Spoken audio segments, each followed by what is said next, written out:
Meron lang pong nagbigay sa atin ng information tungkol nga dito sa rally na ito na ginanap sa Hong Kong.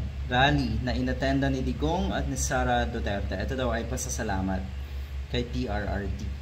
Kung ito ay campaign rally ng slate ng PDP Laban, o ay bakit wala daw dyan yung mga kandidato nga ng PDP Laban? Ang naandyan lang na namataan natin ay etong si Mr. Jimmy Bondoc. Maliit lang daw etong stadium na ito.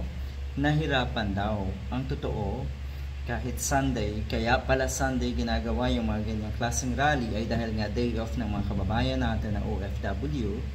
Day off. At ang pagkakarinig ko rin, meron nga na ayuda daw etong mga dumalo dito. Kaya might as well. Siguro nga daw mga 5 to 10% lang na naandyan ang totoong DDS. Praktisado din daw yung kanilang mga pagsigaw-sigaw daw dyan. Dahil ito ay sinend lang ng kakilala natin. Okay? Sabi niya, good day, idagdag ko lang po sa information about sa flight nga na si Digong sa Hong Kong. Ang alam ko po, ilang weeks na daw na nag-iikot ang mga Kibuloy member dyan sa Hong Kong para mag-invite ng mga Pinay dito para umattend sa gagawin nga nilang campaign dito sa Wan Chai, Hong Kong.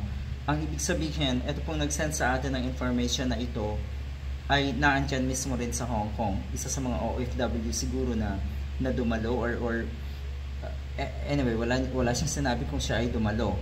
Pero yun ang kanyang nakita, yun yung kanyang narinig na kuno nga ay nangangalap ng or matagal na ini-invite etong mga dumalo ngayon dyan sa pagtitipon na yan. Matagal na daw na ini-invite, nililigawan ng mga Kibuloy members, siguro yung mga volunteers ni Kibuloy. So you see, dahil syempre ayaw nilang mapahiya sa mga kukonting a-attend. At yung sinasabing ayuda, natural lamang yun. Totoo yun, sa tingin ko. Natural lamang yun sa mga Duterte. Diba? Kasi siguro yung mga naunang maisog rally nila, halos hindi talaga, or halos wala talagang umaattend. Baka ngayon, may pondo na naman. Dahil ang sinasabi nga ng mga netizens, posible rin daw na kokobra ng pondo nga itong magamang ito sa Hong Kong at makikipagpulong sa mga taong sumusuporta sa kanila.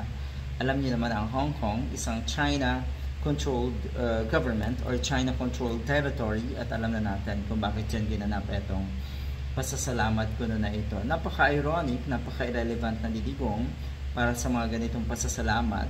So makikita mo talaga ang motibo. Okay? Good luck!